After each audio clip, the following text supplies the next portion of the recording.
She thought it would be just another interview with a foreign leader until he looked her in the eye and said, "Hope comes from funerals." What happened next left US Congresswoman Jasmine Crockett in tears on live television. But it wasn't politics that broke her, it was the truth. Stay with us, because this is not just an interview. It's a story that will stay with you long after the screen goes dark. The air in the studio was still and perfectly chilled, the kind of artificial cool that always seemed to settle before a formal televised interview. The lighting team gave their final checks, sound engineers nodded from behind the glass, and a quiet producer raised 2 fingers in the air. 2 minutes until live. Congresswoman Jasmine Crockett sat calmly under the soft studio lights in Ouagadougou, Burkina Faso, flipping through a few last-minute notes, her team's questions neatly typed and bullet-pointed. She had done interviews like this before, too many times to count. They all followed the same formula: open with gratitude, touch on policy, toss in a question about human rights, and close with a diplomatic smile. Easy, predictable, safe. Across from her, President Ibrahim Traoré stepped into the studio with the quiet confidence of a man who had nothing to prove. He was dressed simply, not in ornate presidential fashion, but in a clean, pressed khaki uniform. His posture was straight but relaxed, and his handshake, when they met moments earlier, was firm yet gentle. Jasmine had expected a military man with a hardened edge, maybe some tension in his shoulders or in his eyes. But what she found was something else entirely. A kind of calm that made you feel like he'd already lived through whatever storm you were about to describe. The countdown ended. The cameras clicked to life. And just like that, the interview began. At first, everything unfolded exactly as expected. Jasmine asked about the Sahel region's security challenges. Traoré answered with well-rehearsed precision, citing regional cooperation and local development efforts. They moved to questions about infrastructure and education, again, measured responses, calm demeanor. The energy in the room was steady, almost subdued. But then Jasmine leaned slightly forward, pushing her notes aside. Her voice lowered just a touch as she asked, "Mr. President, with everything your nation is facing, from poverty to terrorism to political pressure, how do you, personally, keep hope alive?" It wasn't meant to be a curveball. In fact, it was one of her most commonly used closing questions. She had asked it to dozens of world leaders. Most answered with some version of faith in the people or trust in democracy. She expected the same here. Instead, Traoré paused, a long, unexpected pause. He didn't look at her. He looked at the floor, his fingers gently rubbing the hem of his jacket. The silence stretched past comfort. Jasmine glanced toward the director's booth, unsure if he'd lost the question in translation or was struggling with audio. Then he looked up, not as a president, but as a man. His eyes held something quiet, something far deeper than she anticipated. And in a voice so soft it felt like a whisper, fighting through gravity, he said, "Hope doesn't come from speeches, it comes from funerals." The room froze. Jasmine blinked, uncertain if she'd heard him correctly. "I'm sorry, what do you mean?" she asked, her voice thinner now, caught between curiosity and concern. Traoré leaned forward, his hands clasped tightly. "I've buried more friends than I've shaken hands with world leaders," he said. "My closest friend, Malik, he died during an ambush trying to protect a school. They shot him in the leg. He bled for 30 minutes. No ambulance came." Jasmine's breath hitched. The camera crew fell into a stunned stillness. Even the light seemed to dim. "I found him still holding his radio," Traoré continued, "still calling for help, still believing someone would come." "Did someone come?" she asked, barely above a whisper. He shook his head. "Only me. and I came too late. Something cracked open inside her. All the polished questions, the polished answers, they didn't matter anymore. This wasn't a broadcast. This wasn't a diplomatic exchange. This was a window into the soul of a man who had seen too much and still carried it all like armor. Jasmine Crockett had come to speak to a president. What she found was something entirely different. And though the cameras were still rolling, she no longer cared. She felt something shift inside her, something she didn't have words for yet. She didn't know it then, but this moment, this man, would change her forever. For a long moment the cameras continued rolling, but no one in the room dared to speak. The control room remained quiet, hesitant even to cut to commercial, as if afraid that any interruption would fracture the fragile honesty hanging in the air. Jasmine Crockett sat across from Ibrahim Traoré, and though she had interviewed generals, presidents, and activists around the world, she had never felt anything quite like this. His words echoed in her mind. Hope comes from funerals. She had asked a question expecting a soundbite. Instead, he gave her something sacred. I buried Malik with my own hands, Traoré said, voice steady but brittle. There was no ceremony, no flag, no television crew, just dirt and silence. He died believing he was doing something that mattered. That's what hope is. It's not something you write on a banner, it's what you carry after everything else has broken. Jasmine tried to respond, but found herself unable to speak. The lump in her throat refused to dissolve. Her training told her to stay poised, to keep it together, but her heart had already left the studio. He continued, almost as if to himself. When I walk into meetings with diplomats who talk about sanctions and policy frameworks, I see Malik's face. I hear his voice in the radio static. I wonder what he would say to them, what he would think of all this. The image was unbearable. Jasmine blinked rapidly, trying to keep the tears at bay. But it was too late. One slipped down her cheek, uninvited and unstoppable. She tried to brush it away discreetly, but the cameras caught it. Her voice cracked when she finally managed to whisper, "I'm so sorry." Traoré didn't look at her with pity or discomfort. He simply nodded, acknowledging the weight she had allowed herself to feel. "I don't tell this story often," he said, "but you asked about hope. And I can't lie, not about that." His humility wasn't performative. It was quiet, grounded, almost reluctant. There was no anger in his words, only gravity. It was clear that this wasn't a man trying to prove something. This was a man haunted by what he could never forget. Jasmine looked at him, really looked at him, not as a leader, but as a human being. And in that moment she realized that this wasn't a breakdown. Her tears weren't weakness, they were witness. For the first time in her career, she wasn't documenting pain, she was absorbing it. Behind the cameras, the crew remained frozen, eyes wide, some with arms folded over their chests as if holding something in. No one dared break the moment. Jasmine leaned forward, her voice barely audible. "Do you still believe in peace?" Traoré took a long breath. "I believe in the children who still go to school even when the road is lined with landmines. I believe in mothers who plant gardens next to graves. I believe in Malik, so yes, I believe in peace, but I no longer wait for it to arrive. I try to build it myself, one day, one sacrifice, one survivor at a time." And with that, something subtle, yet unshakable, shifted in the atmosphere. This wasn't politics anymore. This was raw, unedited humanity.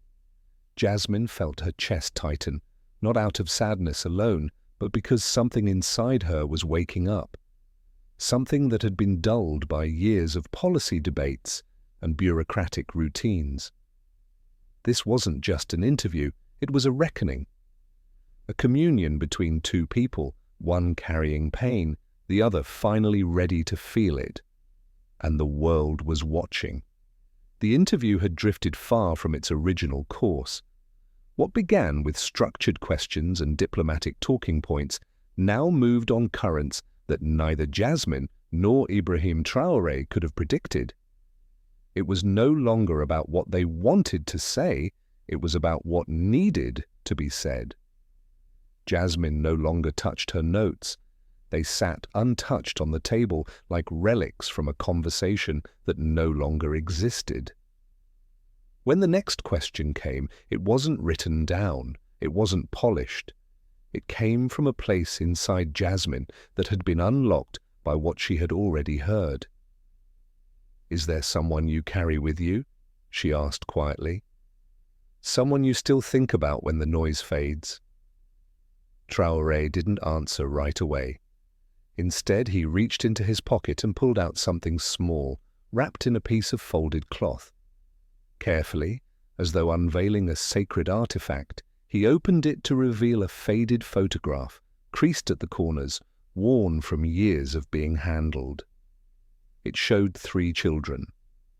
A boy who looked like a younger version of Traoré, another boy standing beside him, and a small girl with wide, bright eyes. "This is my sister," he said, "Aminata." The name seemed to hang in the air like incense, soft, lingering, and unmistakably holy.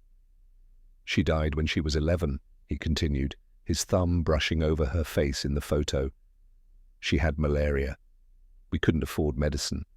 I was 14. I held her while she shook from the fever." Jasmine swallowed hard. Her throat tightened as if the weight of that memory had travelled across the table and settled into her own chest. "She was the smartest of us," he said, smiling faintly.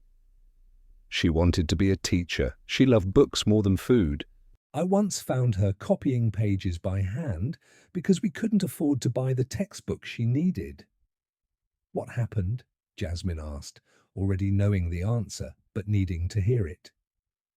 "We waited too long," he said, eyes dim. "By the time we reached the clinic, she couldn't speak anymore. They gave us a price for the medicine. We didn't have it. I begged. They said no."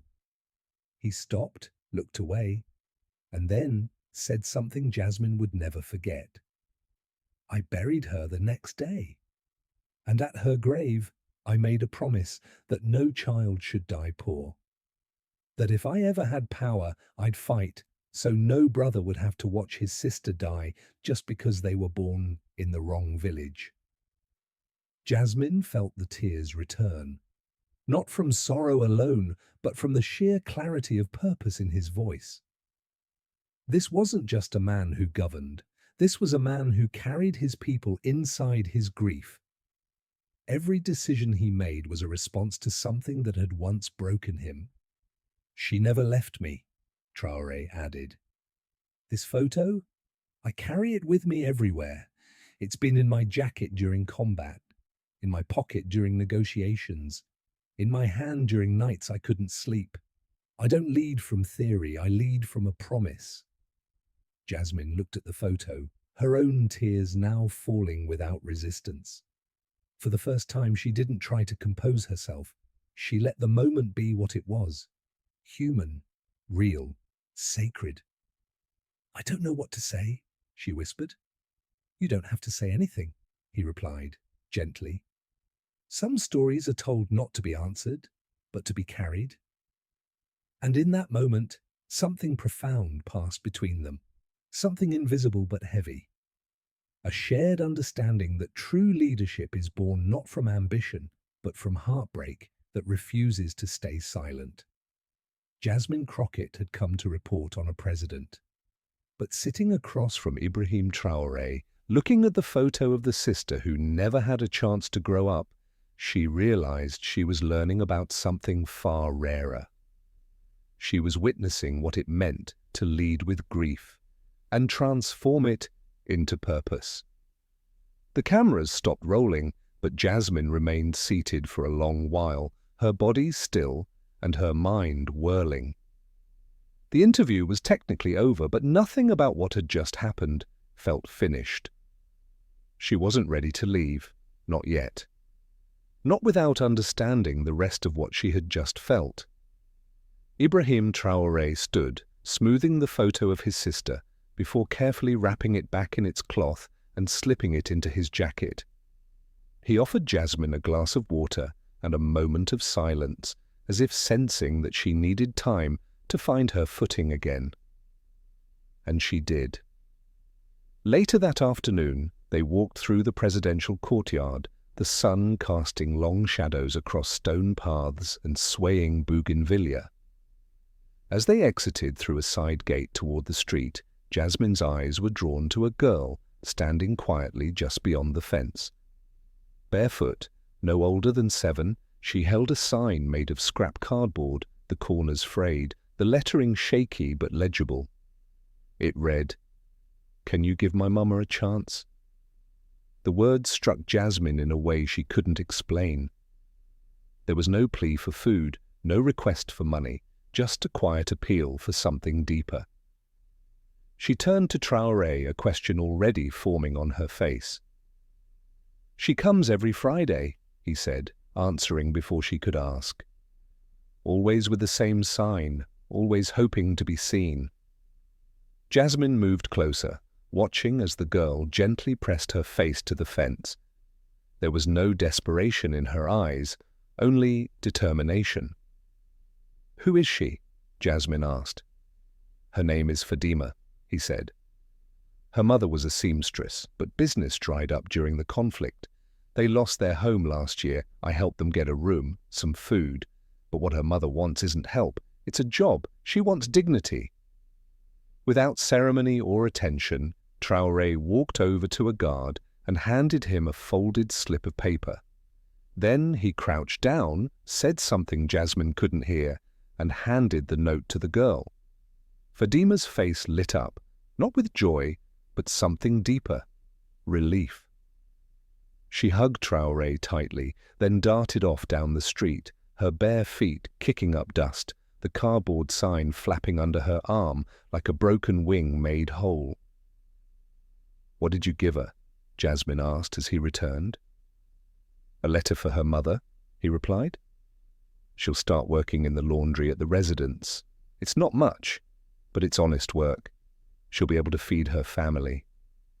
Jasmine stood in silence, her throat tight again, but for a different reason this time. "You didn't want to make it public." He smiled faintly. "Not everything needs a camera."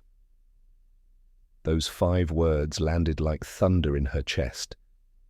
She had spent so many years in politics where every act was framed, photographed, and filtered through strategy.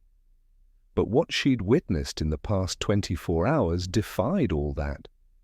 Here was a man who carried the weight of his people without needing applause, who gave not from surplus, but from understanding, who led not to be seen, but to see. As they made their way back inside, Jasmine couldn't stop thinking about the girl, the cardboard sign, and the quietness with which dignity had been restored. It wasn't a policy, it wasn't a press release, it was simply one man keeping another quiet promise, this time not to a ghost, but to a child. And in that moment, she realized the most powerful leadership isn't found in headlines. It's found in the small, invisible acts that never make the news, but change someone's life forever. The final evening of Jasmine Crockett's visit arrived without fanfare. No formal receptions, no red carpets, just a small dinner at the presidential residence, arranged at her quiet request. After the past few days, she didn't want celebration, she wanted understanding. Something told her that the most important parts of this story hadn't been filmed and wouldn't be. The long wooden dining table was set simply. A few fresh flowers, flickering candles, and mismatched chairs filled the room with a quiet warmth. But one chair remained empty. Jasmine noticed it immediately, pushed out slightly, as if someone had just stepped away and never returned. She waited for the moment to feel less intrusive, then gently asked, "Is someone missing?" Ibrahim Traoré looked at the chair for a long second before responding. "That seat is for my brother," he said softly. "Ada." Jasmine stayed quiet, sensing the gravity in his voice. "We were teenagers when the militia came to our village. I ran. He didn't. They took him. We never saw him again." A shadow crossed his face, but there was no bitterness. Only the kind of grief that becomes part of a person, the way stone becomes smoother after years of wind. "I leave that chair open at every meal. I do it for him, for all the ones who never made it to the table." Jasmine reached instinctively across the table, resting her hand gently on the wood. There was something sacred in the act, not ceremonial, but real. The kind of memory that isn't honored with words, but with presence. The next morning, before her flight back to Washington, she asked to visit the military base on the city's edge. It was a modest compound where new recruits trained alongside veterans, and a small memorial stood beneath a neem tree. Traoré led her there without cameras, just the two of them. A woman stood quietly at the base of the tree, holding a small leather notebook against her chest. Her son, Jean-Baptiste, had died just weeks before while protecting a school bus from an ambush. He was 19. The mother handed the notebook to Traoré without a word. He opened it slowly, thumbing through pages filled with rough handwriting, training notes, prayers, poetry, and sketches of birds. On the final page was a single sentence, scrawled in faded ink. "If I die before seeing peace, tell the president I still believe he's the right one to finish what we started." Traoré didn't speak. He couldn't. His throat tightened, and his hand trembled slightly as he closed the book. Jasmine stood beside him, her chest aching with the weight of everything unspoken. It was the first time she'd seen his composure falter, and it broke her in the best way. Later that day, before leaving for the airport, Jasmine asked to see Fadima, the girl with the cardboard sign. She arrived dressed in a clean yellow blouse, standing beside her mother, who now worked at the presidential residence. As Jasmine crouched to hug her goodbye, the girl reached into her pocket and handed her a paper flower folded with small, clumsy fingers. "For you," she said. Jasmine held it tightly, her eyes stinging. "Thank you. It's beautiful." The girl smiled. "My mama says flowers are stronger than bullets." And with that, Jasmine knew something had changed, not just in her, but in how she understood leadership. It wasn't about how many bills you passed or speeches you gave. It was about how many broken pieces of other people's lives you were willing to carry with you. As her plane lifted off over the red rooftops of Ouagadougou, Jasmine sat in silence, the paper flower in her hand, the faces in her memory, and her mother's voice echoing from a call the night before. "Lead with your heart, keep it open, and the rest will follow."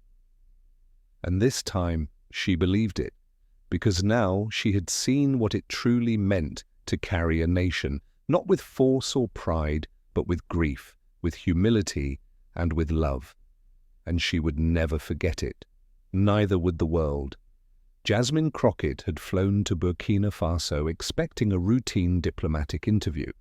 She thought she would talk policy, trade, and political strategy with President Ibrahim Traoré, a rising figure known as much for his youth as for his defiance of Western convention. But what unfolded was something no camera crew could have scripted and no press release could have predicted.